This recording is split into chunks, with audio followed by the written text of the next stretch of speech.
Well, the CDC has broadened its guidance and updated its risk factors for COVID-19. Gone is that 65 and older age category in its place. Instead, the CDC is focusing on, quote, people who need to take extra precautions. Our chief health editor, Dr. Nandi, joining us right now to tell us more. So, Dr. Nandi, why was this changed?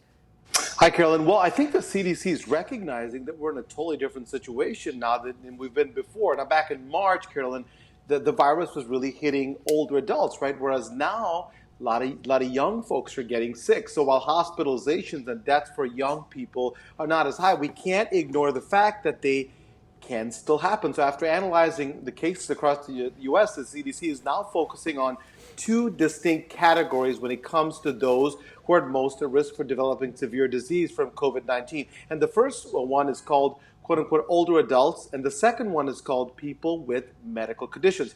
The second one is what young folks really need to pay attention to because their risk is definitely elevated if they have one of those health conditions listed. All right, Doc, so let's talk about those medical conditions. It's my understanding that the CDC is grouping them into two categories. So what are they?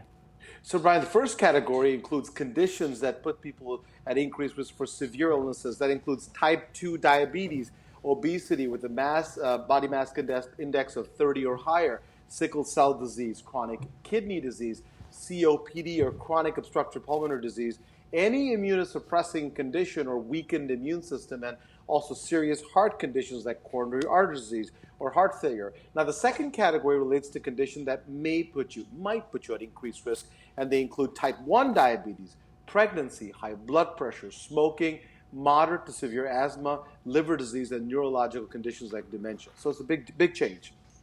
So, Dr. Nandi, let's go back to that 65 and older age category for a second. Sounds like they just replaced that with older adults. What was the purpose of doing that?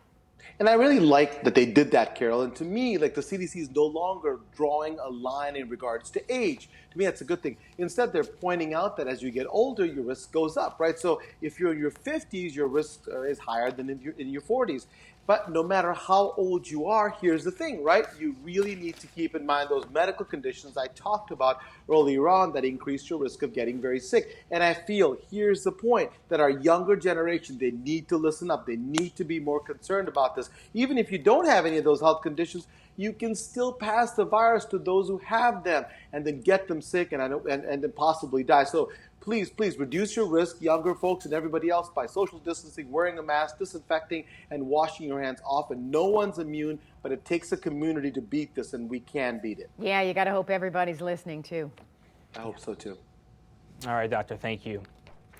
If you have a coronavirus question for the good doctor, you can email him, Dr. Nandi, at askdrnandi.com, or send it to us on Facebook or Twitter.